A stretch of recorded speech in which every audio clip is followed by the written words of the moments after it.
간략하게 그 주식회사의 구조나 그다음에 이제 주로 어떤 부분을 하셔야 되는지, 그리고 어떤 것을 미리 해 놓으셔야 되는지, 그리고 앞으로 운영하면서 또 어떤 점들을 알아야 되는지를 짚어주는 방식으로 간략하게 진행하고, 그 이후에는 Q&A 세션을 갖도록 하겠습니다.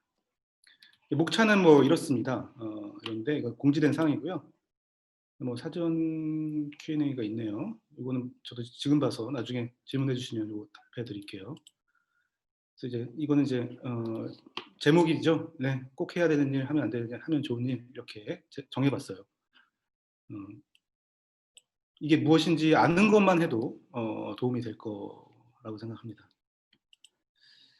저는 법률사무소 화음의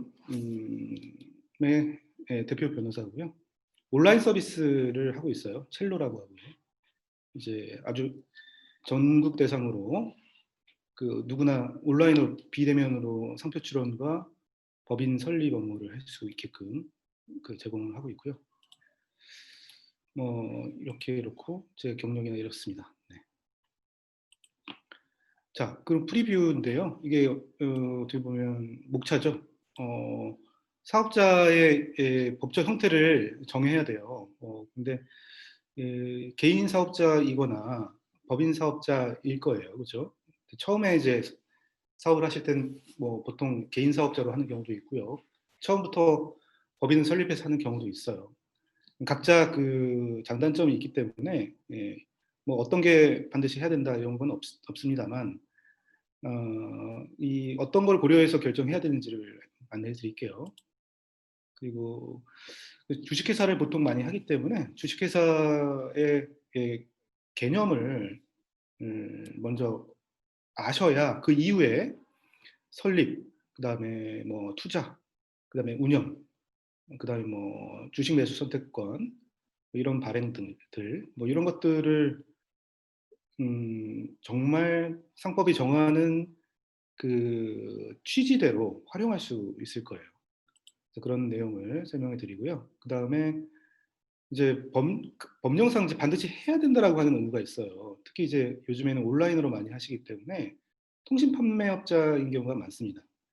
그리고 사이버몰을 운영하는 사람의 의무, 서비스 이용약관을 반드시 또 작성 공지를 해야 되거든요. 그리고 요즘 많이 화두가 되는 개인정보 보호 방침, 보호 정책, 이런 것들을 만드셔서 해당 내용을 공지를 해야 됩니다. 이게 강제하고 있는 의무여서 반드시 해야 되는 일이고요. 그 다음에 이제 상품 서비스 보호 조치라는 것은 반드시 해야 되는 건 아니지만, 법적으로 강제되어 있지는 않죠. 하지만 반드시 해야 되긴 합니다. 그러니까 왜냐하면 이렇게 보호를 하지 않고 나중에 큰 문제가 생겨서 사업을 영위하는 데 있어서 큰 분쟁이나 이런 분쟁에 휘말릴 수가 있기 때문에 저는 반드시 사업을 하기 전에 하시라고 안내를 해드립니다. 그리고 다음으로는 이제 사업자의 법적 형태를 정하는 거에 대해서 이제 구체적으로 좀 더 구체적으로 말씀드릴게요. 일단 어떤 거를 고려해야 될까요? 개인 사업자랑 법인 사업자를 선택해야 될 때 대부분의 경우는 세금을 많이 고려를 하시죠. 세금이라는 게 여러 가지 세금이 있죠. 뭐 대표적으로는 매출에 따른 누진세죠. 소득에 대해서 어떤 세율로 책정되느냐가 이제 많은 사람들한테는 고려 요소가 돼요. 가장 중요한 고려 요소가 됩니다. 그래서 이제 개인 사업자 같은 경우는 이제 매출이 좀 뭐 2억 미만, 뭐 이런 경우에는 개인 사업자를 하시는 경우가 좋죠. 왜냐하면 6%, 1,200만 원 이하일 때는 6%고요. 그래서 이제 법인 사업자가 과세 표준 2억 이하일 때는 11%니까 법인 사업자가 더 많이 내게 되죠. 그렇기 때문에 그런 경우는 이제 개인 사업자를 그대로 유지하는 게 좋지만, 이제 그게 넘어가게 되면 2억 정도가 넘어가게 되면 오히려 법인 사업자인 경우가 과세 표준, 같은 과세 표준에 적용되는 세율이 더 적게 됩니다. 그래서 매출이 증가할수록 세율 측면에서는 법인 사업자가 유리하죠. 그리고 이제 그 인건비가 이제 사업주 같은 경우에는 인건비 자체가 사업소득에 해당돼서 과세가 매겨지는데, 법인의 경우는 법인격이 대표자랑 분리되기 때문에 법인의 소득에서는 오히려 대표자 급여가 차감이 돼요. 예, 그런 측면에서는 또 법인 사업자가 유리하죠. 그다음에 그렇다 하더라도 이제 반드시 또 어떤 모든 경우에 다 그러냐, 그러니까 뭐 소득이 뭐 2억 이상이면 무조건 세금이 개인 사업자가 덜 나오냐, 더 나오냐, 그건 아니에요. 배당 같은 것도 고려를 하셔야 되고요. 그러니까 이제 보통 사업주가 대표자가 되면서 주주인 경우가 대부분이잖아요. 처음에 설립할 때는. 그런 경우에는 대표자가 뭐 주주로서 이제 배당을 받게 될 거예요. 사업소득이 개인 사업자 같은 경우는 소득이 뭐 1억이다. 그럼 1억 전체가 그 사업주한테 이제 소득으로 잡히는데, 어, 그 법인이 설립되면 그 대표자 개인이 그 임원 보수로서 받거나 내지는 주주로서 배당을 받음으로써 소득이 비로소 생기거든요. 근데 거기에도 이제 금융소득이 이제 매겨지기 때문에, 예, 그런 것도 고려를 해서 판단을 하셔야 된다라는 말씀 드리고요. 그 외에도 제가 제일 더 중요하게 생각하는 것은 투명성이랑 신용도 제고예요. 그러니까 법인 사업자인 경우가 보다 신용도가 높아지고, 왜냐하면 투명하게 운영해야 될 의무가 생기거든요. 그렇기 때문에 거래 상대방이 개인 사업자보다 법인 사업자가 더 신뢰도가 높다라고 보고, 더 많은 고객, 많은 거래처와의 관계에서 더 좋은 관계를 유지할 수가 있을 거예요. 그 다음에 이제 무한 책임이냐 유한 책임이냐의 문제이기도 한데요. 뒤에 나오겠습니다만 주식회사 같은 경우는 유한 책임이어서 모든 채무, 그러니까 회사와 채권자와의 관계에서 그 부담하게 되는 채무에 대해 회사 대표가 개인 같은 경우는 다 지게 돼 있어요. 회사 이름으로 그 계약을 한 것에 대해서 그 대표자 개인이 이제 책임을 지게 돼 있는데, 법인 사업자는 그 대표자가 책임을 지지 않고, 대표자는 경영에 대한 책임만 지고, 그다음에 주주로서는 자기가 투자한 금액 범위 내에서만 책임을 지게 됩니다. 그런 측면에서 법인이 더 유리하고요. 그런 점에서 저는 법인이 더 사업을 진행하는 데 있어서 더 유리하다고 생각합니다. 그리고 법인 전환 장려를 위해서 이제 세제 혜택을 부여하고 있는데요. 정부 입장에서는 이제 뭐 세금이 투명하게 거칠 수 있는 게 이제 법인이기 때문에 법인 전환을 장려하고 있죠. 그래서 뭐 사업용 고정자산에서 취득세 75% 경감, 뭐 양도소득세 2월 과세, 뭐 지방소득세 2월 과세, 뭐 이런 혜택이 있고요.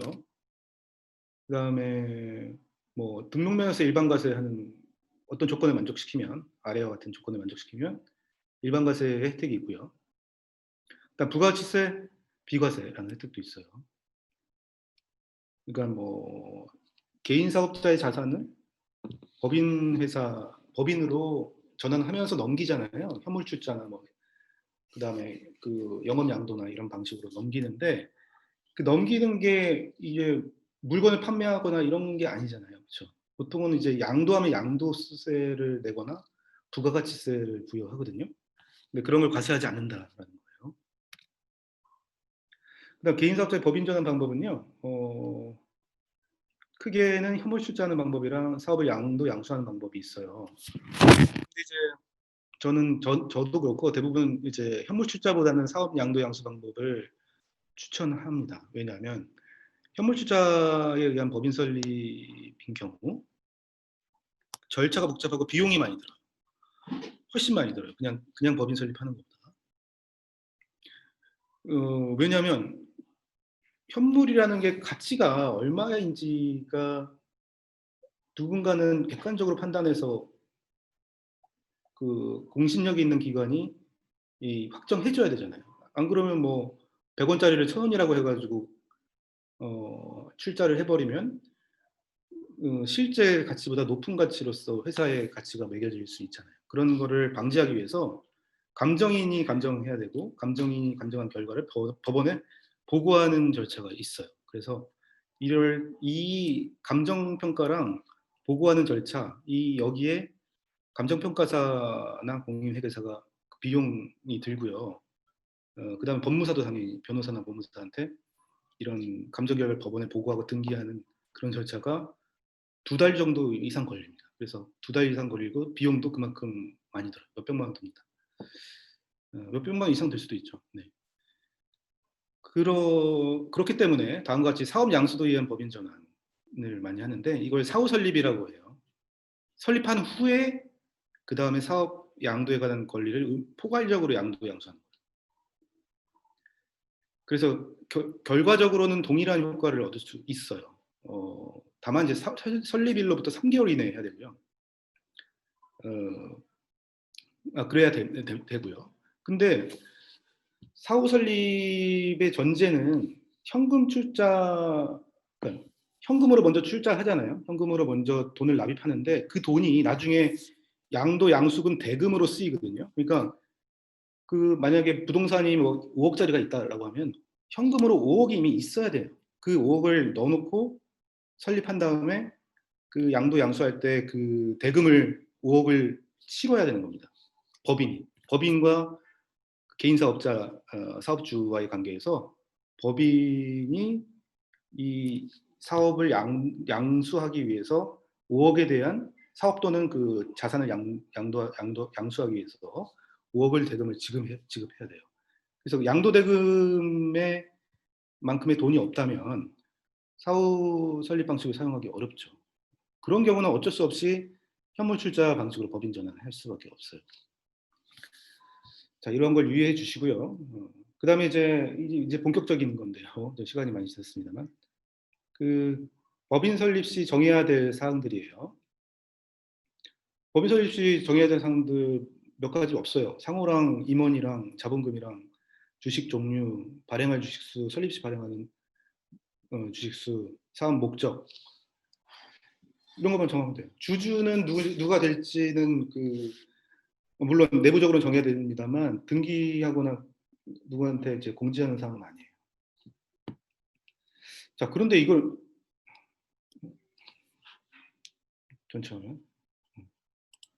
근데 이제 이거가 뭔지를 알아야 되잖아요. 뭐 이본을 왜 정하고 자본금은 뭐고 발행할 주식이 뭐고 왜 총수가 중요하며 뭐 목적은 뭔지 이런 것들을 알아야 되기 때문에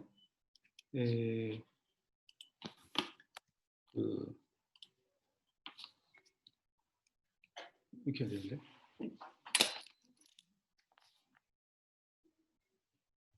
글씨도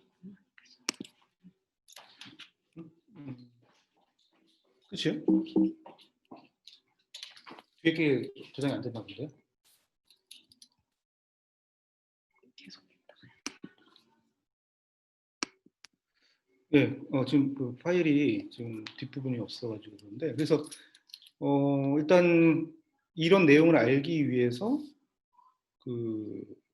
제 주식회사가 어떤 식으로 구성되어 있고 어떤 식으로 어떤 식으로 운영돼야 되는지에 대해서 제가 설명을 드리겠습니다.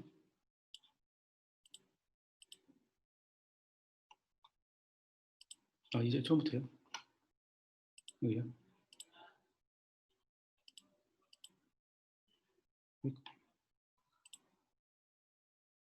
섞여 있지? 네, 이제 나오네요. 주식회사 개괄이에요. 상법상 주식회사의 주주랑, 그러니까 일단은 제일 핵심적인 건 그겁니다. 유한회사라는 거예요. 유한 책임을 지는 유한회사다. 유한회사는 상법상 주식회사도 있고요. 그다음에 유한회사도 있고 유한책임회사도 있습니다. 주식회사의 주주랑 유한회사나 유한책임회사의 사원은 회사의 채무에 대해서는 책임을 지지 않아요. 달리 이제 한명회사 같은 경우는 이제 무한책임 부담하죠. 개인사업자는 당연히 무한책임 부담하죠. 그렇기 때문에 이제 법인 설립이랑 개인 사업자 간에 선택할 때 장점이라고 불려지는 것이 바로 그 유한 책임 때문에 발생하는 거예요. 주주가 이제 경영에 관여하지 않고 주주들이 그냥 나는 유한 책임이니까 마음대로 투자를 할 수 있겠죠. 그러니까 자금 조달이 용이하겠죠. 투자를 받기 쉽다는 거죠. 그리고 주주 부담이 이제 위험이 한정돼 있으니까 이 주식을 사는 사람이 위험 부담 없이 살 수 있어서 주식 시장에서 거래가 잘 돼요. 그래서 주가가 오를 수가 있는 거예요. 그래서 가치 평가가 그대로 쉽게 주가에 반영이 되겠죠. 그래서 이제 이 유한 책임이라는 것이 핵심이고요. 그다음에 이제 중요한 구성 요소 중에 하나가 이제 자본금이죠. 자본금은요, 우리 흔히 말하는 자기 자본이나 뭐 재무제표에서 나오는 자본이랑 달라요. 자본금은 아까 유한 책임과 관련되어 있는데 회사 채권자가 회사 재산을 확보하기 위한 기준이 되는 계산상의 금액으로서 원칙적으로 이를 발행주가 여기 안 보이는데 그 기준이 되는 계산상의 금액이에요. 그리고 원칙적으로 상법은 원칙적으로 이를 액면상의 총액으로 하고 있어요. 액면가예요. 그러니까 발행가가 아니라는 거예요. 투자를 받을 때 뭐 100주를 뭐 100원에 액면가가 100원인 100주를 투자자한테 그 발행해서 양도를 했어요. 근데 액면가는 100원이지만 그 투자자한테 받은 돈이 1000원이라면 그 1000원이 바로 발행가가 되는 거거든요. 근데 여기서 말하는 자본금은 1000원이 아니라 100원인 겁니다. 그래서 100원을 기준으로 계산한 금액 범위 내에서 책임을 지게 돼요. 그게 이제 핵심이에요. 그러니까 처음에 설립할 때 액면가가 100원이었지만 나중에 주가가 막 10,000원으로 올 수 있잖아요. 그러니까 이제 그 범위라는 게 책임 범위라는 게 실제로는 굉장히 적죠. 그리고 자본금 최저 한도가 없습니다. 그래서 100원으로도 사실 법인을 설립할 수 있습니다. 그래서 굉장히 그 융통성을 두었고요. 그 공시 의무가 있어요. 자본금이 이제 책임과 관련되어 있기 때문에 법인 등기할 때 등기부에 등기를 해야 됩니다. 대차대조표로도 공시를 해야 되고요. 그리고 자본금을 변동할 때는 이게 중요한 사항이기 때문에 등기를 해야 됩니다. 증자할 때나 감자할 때. 특히 감자는 기존 주주의 채권자의 이해관계가 있기 때문에 이 절차가 요구됩니다. 그다음에 주주총회라는 게 있는데요. 주주총회는 다 아시겠습니다만 뭐 언제 주주총회가 되냐, 뭐 할 때마다 다 해야 되냐, 그건 아니에요. 그래서 이사회에서 결의할 사항이 따로 있고요. 주주총회에서 결의할 사항이 있는데 주주총회에서도 일반 결의가 있고 특별 결의가 있어요. 그래서 특별히 중요한 사항에 대해서는 특별 결의를 하는데 일반적으로는 일반 결의할 때는 과반수 출석이랑 그러니까 출석한 주주의 과반수랑 발행 주식 총수의 4분의 1 이상 수가 돼야 돼요. 그래서 아무리 과반수 의결을 했다 하더라도 출석한 사람이 그 뭐 전체의 뭐 10분의 1밖에 안 됐다. 그러면은 발행 주식 총수의 4분의 1의 이상이라는 조건을 만족하지 못하기 때문에 일반 결의를 부결되게 돼 있어요. 그래서 보통 반 이상이 와야 돼요. 반 이상이 출석해야 일반 결의를 할 수 있는 거예요. 특별 결의는 그보다도 엄격하게 해놨어요. 왜냐하면 중요한 사항이기 때문에. 그래서 출석한 주주의 3분의 2 이상의 수랑 발행 주식 총수의 3분의 1 이상 수가 됩니다. 시간이 되죠. 네. 그리고 특별 결의 사항은 그래서 중요한 사항이 뭐냐 이겁니다. 지금 보여드리는 것처럼 정관 변경, 수권 자본 증가, 합병 분할, 자산의 양도 뭐 이런 것들을 반드시 해야 되고 자본금 감소도 그렇고요. 해임, 이사 감사 청산 해임할 때도 특별 결의가 필요해요. 해임할 때는 동의가 필요 없습니다. 나중에 이사 변경이나 할 때 동의가 필요한데 동의를 안 해주면 그거 어떻게 하냐? 그럴 땐 해임해 버리면 돼요. 주주총회 이거는 아까 했네. 이사회 같은 경우는 보통 3명으로 해야 된다 이렇게 써 있어요. 근데 상법에. 근데 예외적으로 자본금이 10억 미만인 경우는 1인 또는 2인으로 할 수 있어요. 설립할 때는 보통 이사회가 없습니다. 보통 1인, 2인으로 하니까. 3명 이상으로 하시면 이사회를 만드셔야 돼요. 그다음 대표권자는 어떻게 하냐? 1인 또는 2인일 때, 그러니까 1인일 때는 사내이사가 대표권자가 돼요. 그러니까 사내이사가 한 명일 때는 대표이사라는 아예 직책이 없어요. 사내이사가 한 명이기 때문에. 2명 이상이 되면은 대표이사를 선임할 수 있는데 보통 이사회에서 결정합니다. 대표이사가 누가 될 건지는. 근데 이사회가 없으면 주주총회에서 결정하죠. 그러니까 공동대표이사라는 것이 있는데 공동대표이사는 두 명이 내지는 2명 이상이 공동대표이사로 선임됐을 때 동시에 의사결정을 해야 돼요. 그러니까 계약서에 도장이 2명의 도장이 다 찍혀야만 유효한 거예요. 근데 사내이사가 2명일 때 대표이사를 뽑지 않을 수도 있거든요. 근데 그때 그럼 누가 대표냐? 그 중에 한 명을 대표를 할 수도 있고요. 그러니까 원칙은 각자 대표예요. 각자. 그러니까 사내이사가 2명인데 대표이사가 없다. 그러면 둘 중에 아무나 한 명이 나가가지고 계약서를 체결할 수 있어요. 그게 이제 각자 대표라고 하는 거고요. 그 차이가 그렇게 공동대표인 경우랑 차이가 있죠. 둘 다 대표지만 각자 한 명이 가서 사인할 수 있다. 근데 공동대표이사는 2명이 같이 가서 도장을 찍어야 된다. 그래서 인감도장도 2개가 있습니다.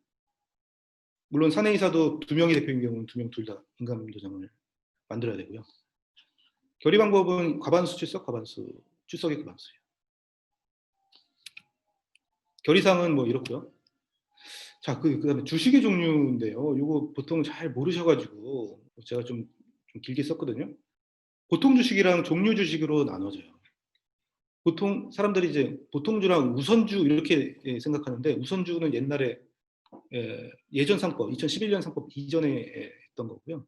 지금은 종류 주식이라고 해서 좀 브로드하게 좀 넓은 범위로 주식의 종류를 정할 수 있도록 했어요.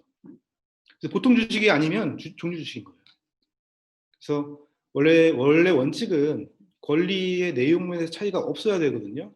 주주평등의 원칙에 따라. 그러니까 주주가 어떤 주주든 간에 내가 하나의 주권에 대해서 똑같은 권리가 있어야 되지만 그 예외적으로 종류 주식을 들 수 있게 됐어요.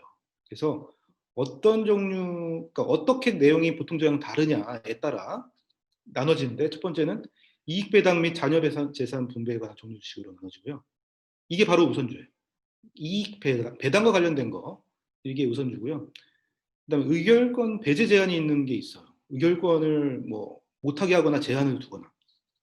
하지만 이거는 이제 발행 주식 총수의 25%를 초과할 수 없고요. 주식 상환에 대한 종류 주식인데 흔히 말하는 상환 전환 주식 뭐 이런 거 할 때 많이 쓰이는 그 상환입니다. 그래서 발행 시부터 처음에 발행할 때부터 회사의 이익으로 소각하는 것이 예정된 주식이에요. 그러니까 상환이라는 것이 주식 받은 다음에 나중에 주식 다시 줄 테니까 돈 내놔를 처음에 발행할 때부터 정해놓은 거예요. 회사 입장에서는 자기가 자기 주식을 사는 거고요. 그 다음에 소각하는 거예요. 없애버리는 거예요.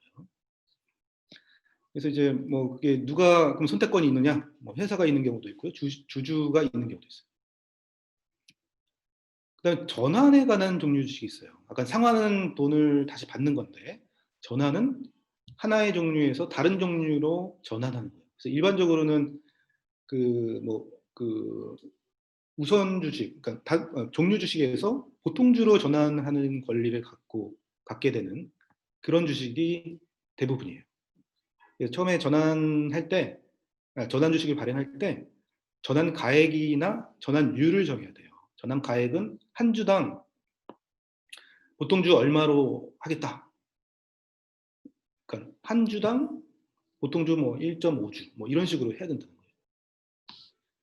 그래서 벤처 기업에서 많이 쓰죠. 그래서 투자 받으실 때 대부분이 전환자가 다 들어가요.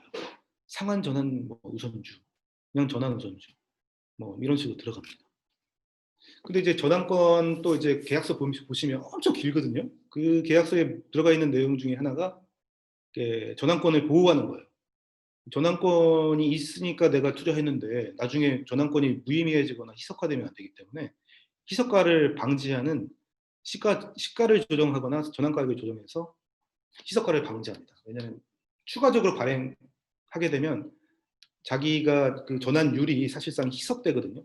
1대 1.5였는데 사실상 1.1대 2가 돼버리는 결과가 초래할 수 있기 때문에 그거를 방지하기 위해서 그 조항을 둬요. 그걸 보통 리픽싱 조항이라고 하는데 그런 거를 조정하는 방식이고요. 그다음에 저당권을 행사하게 되면 보통 이제 그 주주가 행사하죠. 그러면은 전환 주식 수가 감소하고 대신에 보통 주식 수가 늘어나잖아요. 그러니까 수가 늘어나면 등기를 또 해야 돼요. 변경 등기를 해야 돼요. 자, 그다음에 여기까지만 할게요. 투자 계약 하기. 이거는 이제 뭐 이제 많이 관심이 있으니까 동업자 계약이기도 해요. 동업자도 투자잖아요. 어, 사후에 투자받는 것만 투자가 아니거든요. 그래서 내용이 비슷한 경우가 많아요. 그 지분이 지금 중요할 텐데, 그러니까 뭐 그 누구한테 얼마의 주식을 얼마에 그 발행할 거냐의 문제는 주식 지분으로 귀결되거든요. 그럼 지분은 또 뭐냐? 뭐 의결권이 없으면 모르겠는데 의결권이 있는 경우는 누가 회사의 중요성에 대해서 의사결정권을 실질적으로 갖도록 할 거냐? 이거예요. 대부분 근데 두 명이 창업하는 경우에 야 너랑 나랑 공동 대표하고 공동 대표이사하고 주식도 반반으로 나누자 이런 경우가 꽤 있거든요. 근데 저는 그거는 별로 바람직하지 않다고 봅니다. 왜냐하면 결국 그래가지고 둘이 싸워가지고 의사결정 둘 다 못하고 그냥 갈라서는 경우가 대부분이에요. 제가 실제로 그런 사례를 많이 겪었는데 뭐 주식이야 뭐 5대5 하는 게 그렇게 큰 문제는 아니죠. 뭐 근데 주식 같은 경우도 어쨌든 51% 49로 하든 하여튼 그 과반수기 때문에 반수를 넘는 게 좋고 그다음에 이제 더 중요한 사항을 의결권 하려면 아까 말씀드렸다시피 특별결의까지 하려면 3분의 2를 갖는 게 좋아요. 한 명이 누구한테 몰아줘야 돼요. 그래서 근데 그게 만약에 그런 게 못하겠다. 그 주주가 우리 똑같이 기회했으니까 반반씩 나누자 하더라도 그걸 계약적으로 정해놓는 게 좋아요. 뭐 이러이러한 사항은 누가 결정하고 이러이러한 사항은 뭐 이사회에서 결정하고 이러이러한 사항은 뭐 특별 결의를 하되 뭐 어떤 절차를 둔다. 뭐 이런 거를 동업자 계약서에 넣어 둬야 돼요. 안 그러면 그냥 계속 경목 현상이 일어나요. 결정을 못 하고. 처음에야 뭐 사이 좋을 때는 그런데 결국 이익 문제에 도달하면 서로 이견이 생길 수밖에 없습니다. 이견이 생겼을 때 그 이견을 그 둘 다 이견이 있을 때 양보를 못하는 경우에 이거를 뭔가가 그걸 해소할 수 있는 제3자가 있거나 아닌 제도적인 장치가 있어야 돼요. 그 제도적인 장치가 이제 상법이 못한다라면 계약으로 해야 된다는 거예요. 그래서 동업자 계약에 그런 걸 넣으시는 게 좋고요. 그다음 주식 양도 제한이 있어요. 주식 양도 제한은 많이 늦죠. 그러니까 야 우리 같이 둘이 이렇게 50대 50으로 해서 하기로 했는데 둘 중에 한 명이 나 개인 사정이 있어 하면서 이거를 이상한 사람한테 팔아버렸어요. 내가 원치 않는 사람한테 팔았단 말이에요. 이렇게 되면 회사를 남는 사람 입장에서는 굉장히 난처하고 운영하는 데 지장이 있겠죠. 그래서 야 우리 3년 동안 뭐 2년 동안 우리 주식 양도하지 말자. 이렇게 하는 경우가 대부분이죠. 근데 원칙적으로는요. 주식 양도를 일정 기간에 전면적으로 금지하는 거는 무효입니다. 그 우리 양도는 주식은 양도할 수 있다라고 상법이 돼 있어요. 그건 강행 규정이기 때문에 그 강행 규정을 원천적으로 금지하거나 무효화시킬 수 있는 내용으로 약정을 하는 것은 무효입니다. 근데 흔히 말하는 흔히들 그 법무법인이나 어디서 뭐 양도계약서 이제 주식 투자계약서 받을 때 3년은 괜찮아 해가지고 3년 그냥 완전히 금지하는 경우가 많거든요. 대부분 그렇게 하거든요.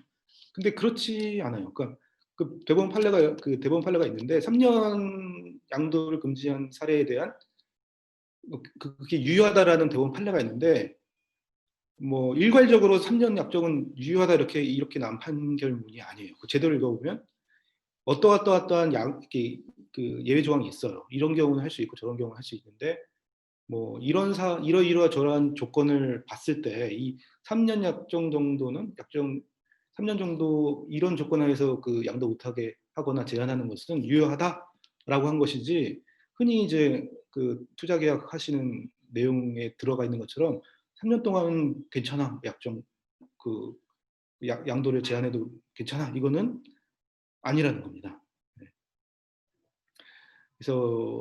그래서 제가 권유드리는 것은 상법상 주식 양도 제한을 하는 수단이 있어요.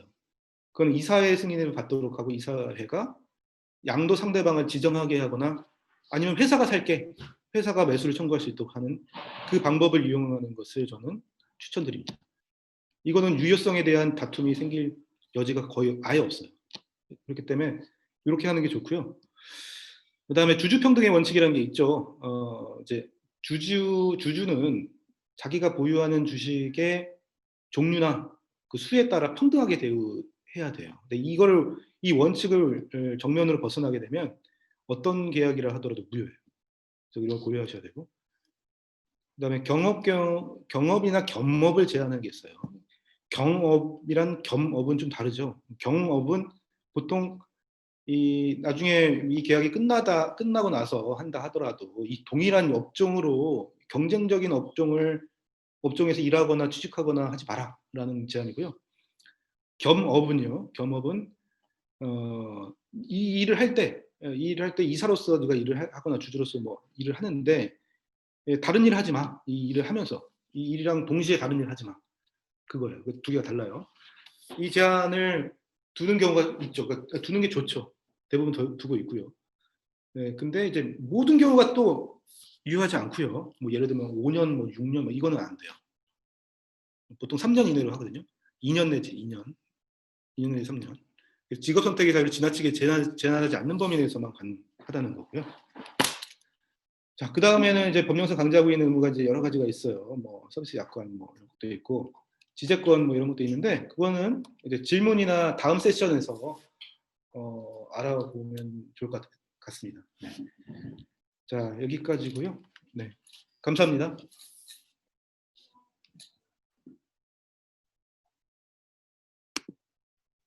이거 녹음됐어요.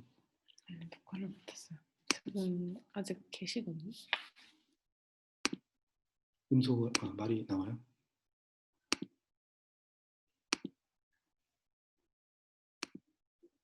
많이 계시네요.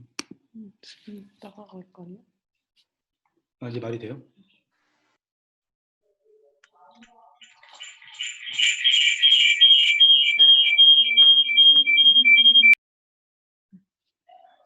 저기 뭐 그 궁금한 사항 있으면 이게 어떻게 할까요? 순서는 상관없이 먼저 하시는 분대로 30분 정도 내지 1시간 정도 질의사항 받고 제가 아는 범위 내에서 대답해 드리도록 하겠습니다. 혹시 뭐 궁금한 사항 있으시면 말씀해 주세요.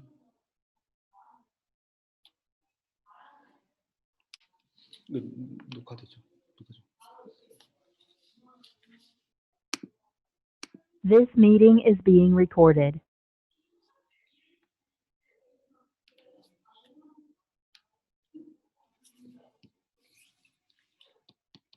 뭐 아니면 사전에 메시지 주신 분 계시나요? 저기 뭐야 그 사전 질의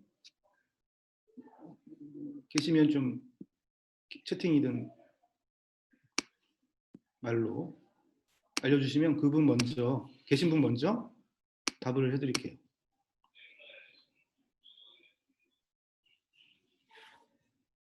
안 계신가 보죠? 사전 질의 하신 분.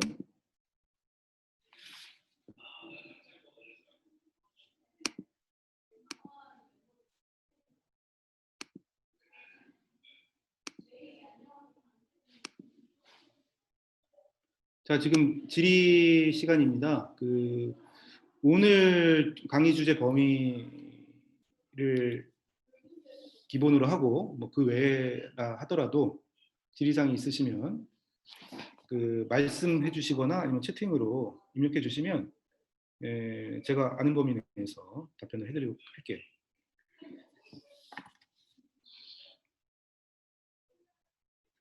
안 계신가요?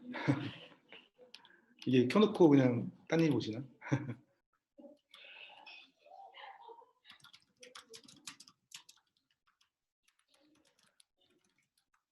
여기 사전 질문 한번 말씀해 주셔도 좋을 것 같아요. 사전 질문 먼저 말씀드릴게요. 첫 번째 질문이 뭐죠?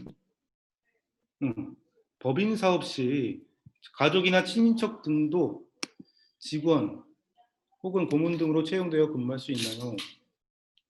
당연히 근무할 수 있죠. 가족이나 친인척을 임원으로 하거나 뭐 주주로 하거나 뭐 고문을 하거나 뭐 하는 경우가 많죠. 이렇게 안 된다는 건 없고요. 그다음에 법인 사업 시 회사 내부의 회계 재무 담당자가 필수로 채용하는 것이 좋은가요? 아니면 외주로 진행해도 괜찮은가요? 이거는 정말 규모에 따라 다른 것 같아요. 저 같은 경우는 따로 채용 안 했죠. 왜냐면 규모가 작으니까. 저도 주식회사가 있는데, 왜냐면 예를 들면 외부에 외주로 주는 경우에, 그러니까 회계 재무 담당자, 그러니까 처음에는 격리 정도만 있으면 될 것 같아요. 그러다가 회계까지 재무 담당자까지 갈 정도면 거래나 이제 그 매출이나 이런 게 좀 많아질 때 그때는 오히려 반드시 필요할 것 같아요. 그 전에는 그냥 외주로 하고 격리도 처음에는 또 뭐 외주로 하는 경우도 있죠. 요즘에 격리 프로그램도 잘 돼 있는 게 많아서 대표자가 진짜 혼자 다 하는 경우도 있어요. 그래서 이제 단계별로 하는 게 좋을 것 같다는 말씀드리고요. 그다음에 법인으로 부동산 주식 등의 자산 구매 시 주의사항은 무엇인가요? 요즘에 뭐 부동산 뭐 법인 해가지고 세우려고 하시는 분 많죠. 사업자 부동산 임대 사업이나 뭐 매매 사업 뭐 이런 거 하시려고 하는 분들도 있고, 그다음에 또 주식 같은 경우도 뭐 그럴 경우도 있죠. 주의사항은 아까 전에 뭐 목적이 뭐냐에 따라 달라질 것 같아요. 법인이 어떤 본업이 있고 그 본업을 하기 위해 부수적으로 부동산을 구매하거나 주식을 구매할 수도 있거든요. 그런 경우는 그렇게 해야만 하는 거고요. 근데 그게 아니라 아예 그냥 부동산 매매업이라든가 부동산 임대업 자체를 하거나 아니면 증권거래나 뭐 이런 걸 하고 싶다라면 해당 업에 관련된 법령에서 정하고 있는 인허가 조건을 만족해야만 합니다. 그 초기 자본 요건도 있고요. 초기 자본이 얼마 이상이 된다는 요건도 있고요. 그다음에 뭐 상호에도 제한이 있어요. 부동산 중개업을 하려면 부동산 중개법인이라는 게 있어요. 중개업을 하고 싶어도 못 하죠. 자격자가 뭐 3분의 1 이상인가 뭐 있어야 이제 부동산 중개법인을 할 수 있고, 매매는 뭐 상관없는데 그 부동산 임대나 뭐 이런 거 할 때는 부동산 자체를 이제 반드시 필요로 하지 않습니까? 부동산을 그 법인 소유로 해야 돼요. 근데 그렇게 해가지고 임대를 하는 거랑 개인 사업자로 하는 거랑 장단점이 있거든요. 근데 요즘에는 요즘이 아니죠. 최근 1년 정도까지는 부동산을 하는 게 훨씬 싸니까 뭐 부동산을 법인 전환해가지고 사실상 소유하는 경우가 있었는데 그게 문제가 되니까 최근에 또 정부에서 뭐 대책을 뭐 내놨다고 하잖아요. 그러니까 그런 것들을 그때 변하기 때문에 반드시 뭐 법인으로 하는 게 유리하다 뭐 그런 건 아니어서 그런 거를 정책 변화를 좀 보면서 하시면 좋을 것 같아요. 되나요?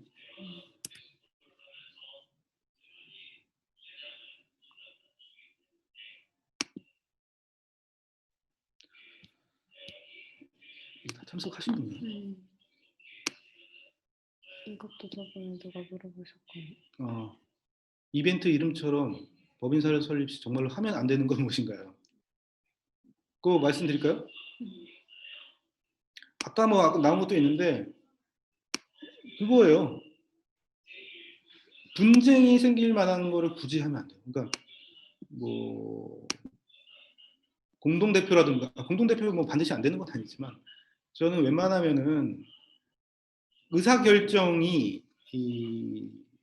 될 수 있게끔 특히 초기에는 그러니까 이게 굉장히 뭔가 큰 회사가 되고 이해관계자가 많고 공익성이 높아지면 그 절차가 아무리 좀 복잡해도 그 절차적 타당성이랑 공익적 목적을 달성하기 위한 그 제도적으로 의사결정 방식을 체계적으로 만들 필요는 있어요. 근데 그래서 이제 절차가 좀 늦어지죠. 큰 기업일수록. 근데 개인 사업자에서 곧바로 이제 그 법인 사업자로 전환하신 분들, 내지는 애초부터 처음에 1인 법인으로 설립하신 분들, 내지는 초기 사업자들, 그런 분들까지 굉장히 의사결정을 복잡하게 만드실 필요는 없다는 겁니다. 처음에는 의사결정을 한 명이 하는 게 좋을 것 같아요. 그래서 공동대표라든가 뭐 주식을 50대 50으로 한다든가, 이거는 저는 좀 하면 안 되는 게 아닌가. 아니, 물론 경우에 따라 다릅니다. 그러니까 일반적으로 그렇다는 거고요. 그 다음에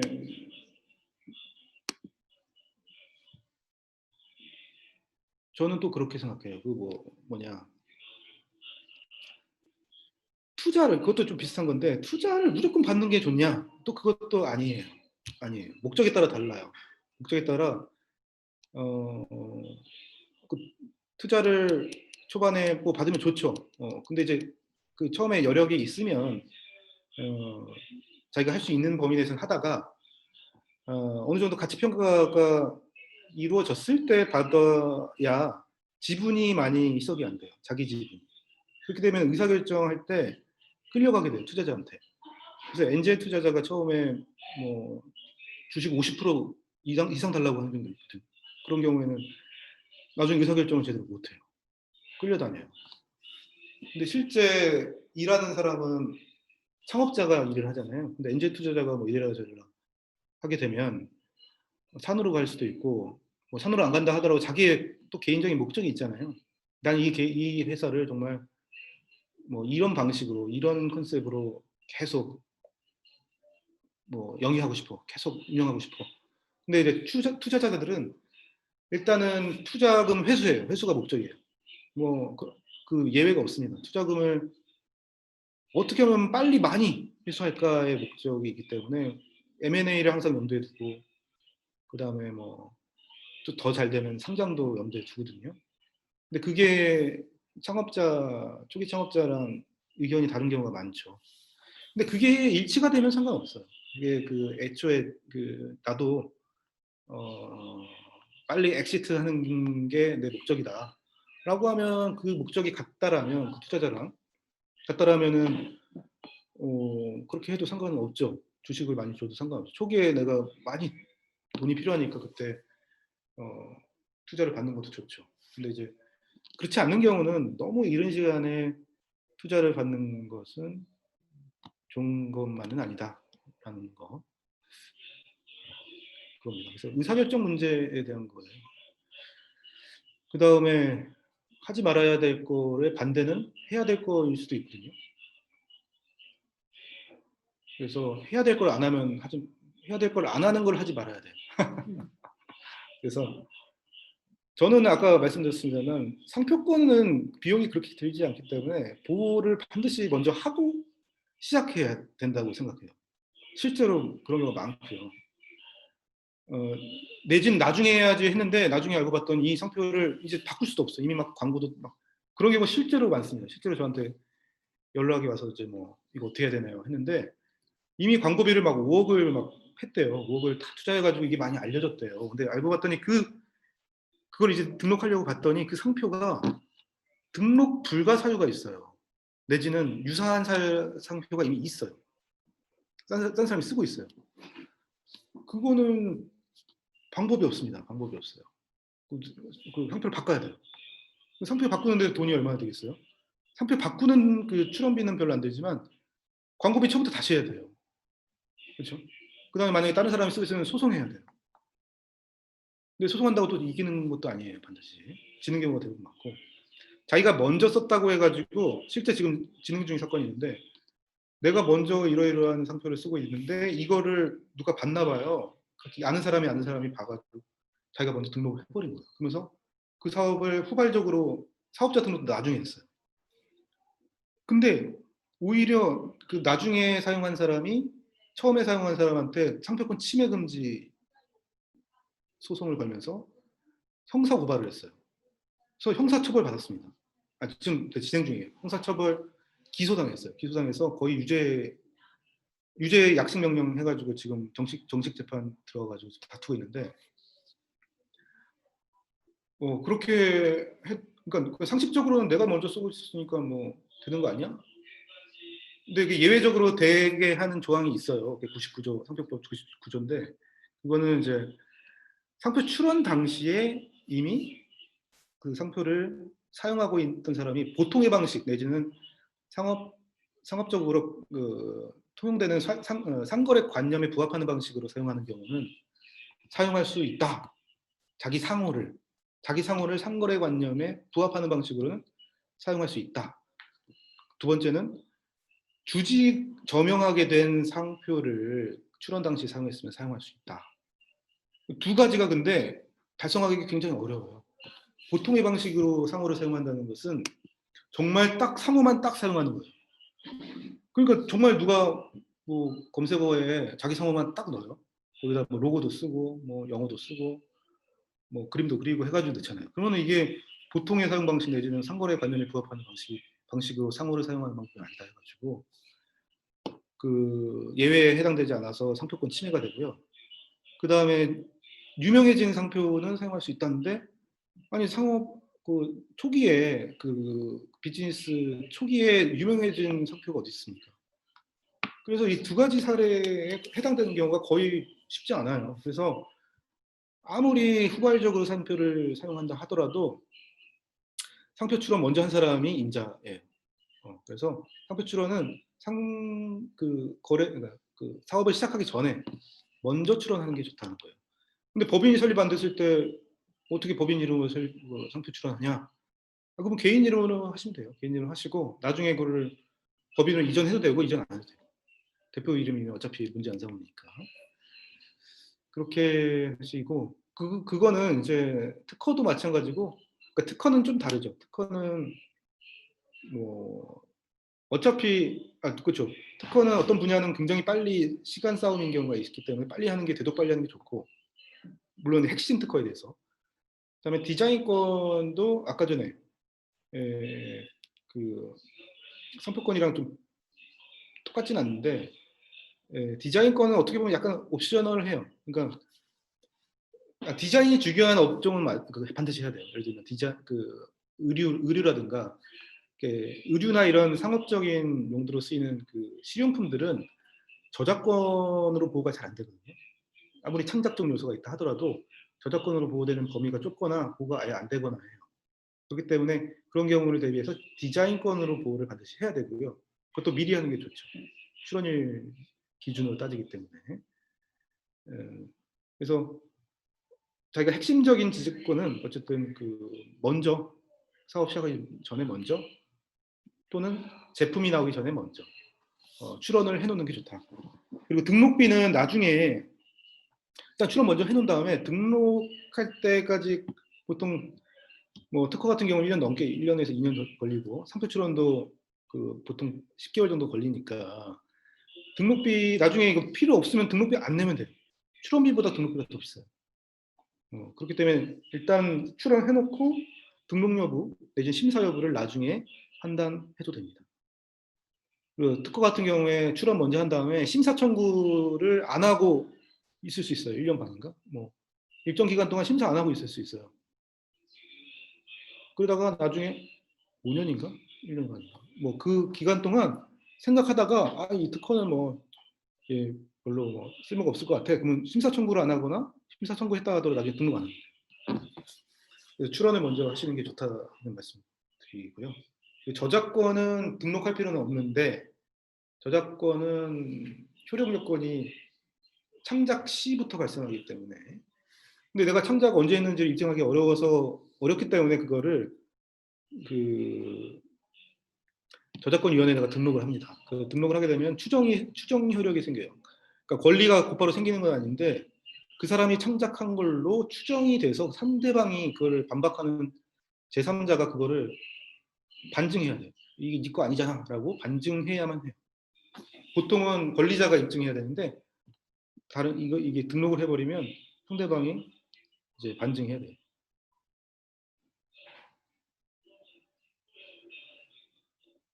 그래서 그런 점 말씀드리고요. 또 뭐 질문 있으시면 여기 뭐가 있네요. 상표 개인 사업자가 상표 등록을 해야 하나요? 예, 뭐 상표 등록은 개인 사업자뿐만 아니라 모든 사람을 포함하는 거예요. 법인 포함해서. 개인 사업자가 없는 사람도. 그러니까 그 상표를 사용할 거라면, 그 상표를 독점적으로 사용할 거라면 해야 돼요. 상표는 또 조금 다른 게, 상표 그냥 등록하면 모든 상품에 대해서 사용할 수 있는 건 아니에요. 예를 들면 뭐 제가 지금 운영하고 있는 게 첼로라는 온라인 법률 서비스에 대한 상표는 45류랑 42류 뭐 이렇게 35류랑 42류인가 이렇게 해놨어요. 그 법률 서비스랑 그다음에 법률 서비스랑 온라인 서비스와 관련된 상품 내지는 서비스에만 제가 독점적으로 사용할 수 있고, 다른 상품에 대해서는 제가 독점적으로 사용 못해요. 그래서 애초에 상표 출원할 때 그 상품류를 정하게 돼 있어요. 나는 45류, 42류, 45류 이렇게 할래. 그러면 상품류 개수에 비례해서 출원비 등록비가 산정이 됩니다. 국가에 내는 돈이 그렇고요. 출원 수수료도 그렇고요. 그래서 누가 예를 들면 뭐 위워크가 이렇게 사용하고 있잖아요. 위워크라는 상표. 위워크라는 상표 그럼 내가 못 쓰냐? 위워크가 등록 안 한 상품류에는 위워크 쓸 수 있어요. 다만 위워크는 굉장히 주지저명해졌기 때문에 그러니까 주지저명한 상표는 내가 상표 등록 못해요. 예를 들면 뭐 나이키 이거 내가 나이키가 등록하는 다른 상품류에 내가 해야지라고 해도 못합니다. 그 경우. 이건 부정경쟁방지법에서도 그렇고요. 상표법상 불등록 사유에 되어 있어요. 어쨌든 만약 위워크가 그렇게 주지저명하는 상표가 아니라면 사용할 수 있고, 게다가 위워크 내가 찾아봤더니 모든 상품류 거의 다 해놨더만. 그래서 큰 기업들은 웬만한 상품류를 다 등록해요. 근데 그만큼 비용이 들죠. 그 다음에 또 무슨 질문이 있었는데, 특허권 국가 범위는 어디까지 내는 것이 좋을까요? 스타트업 기술 발표 후 중국에서 모방 제품이나 서비스가 금방 올라온다고 들었습니다. 그래서 저는 만약에 국제적으로 뭔가 서비스나 상품을 할 거라면 본인이 이 상품을 어디 나라에 핵심적으로 할 거다라는 걸 정해놓고 그래놓고 하는 게 좋을 것 같아요. 예를 들면 무조건 뭐 시장이 크다고 해서 내가 반드시 진출하는 건 아니잖아요. 하지만 진출하게 될 가능성이 있죠.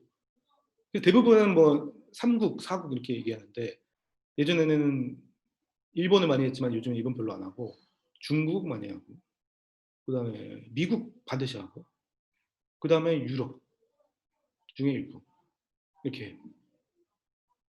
만약에 꼭 3개만 해야 된다면 근데 유럽은 좀 비싸요. 왜냐하면 유럽은 유럽 국가가 있잖아요. 그 유럽 EU잖아요.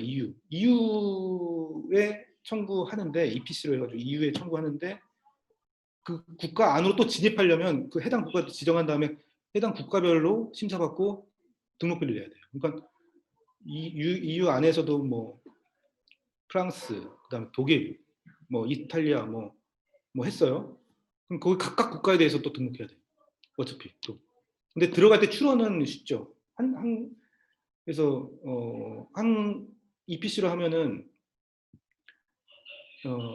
출원일은 동일하죠. 약간 뭐 물론 처음부터 아예 그냥 국제 출원을 해버리면 출원일이 처음 출원일로부터 소급해가지고 다 이제 우선권 주장을 하면 우리나라에 처음 마냥 했다. 그럼 우리나라 출원일로 하기 때문에 출원일 자체는 문제 없는데, 근데 국가에 들어가서 등록받는 거는 또 그만큼 시간이 걸리고 비용이 든다는 거예요. 그래서 만약에 중국을 염두에 두고 있다라고 하면 반드시 중국 해야 되죠. 근데 이게 우선권 주장이 기간이 정해져 있어요. 아무 때나 할 수 있는 건 아니고, 예전에 중국이 6개월 내에 해야 되거나 그랬던 것 같은데, 근데 요즘에 하여튼 늘어났어요. 1년인가 만에 하면 되고요. 최초 출원일부터.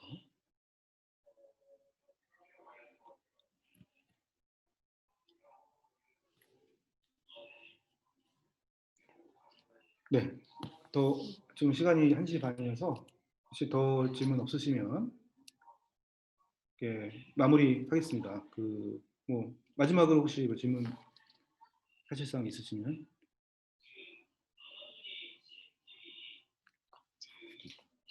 네, 고맙습니다. 네.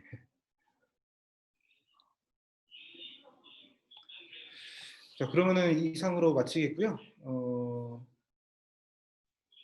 뭐 오늘 정말 늦은 시간까지 이렇게 남아주셔가지고 감사합니다.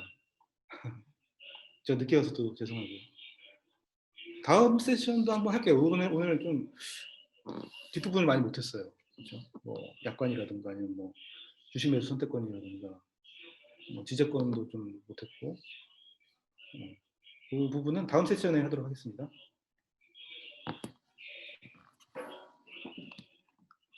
네, 고맙습니다.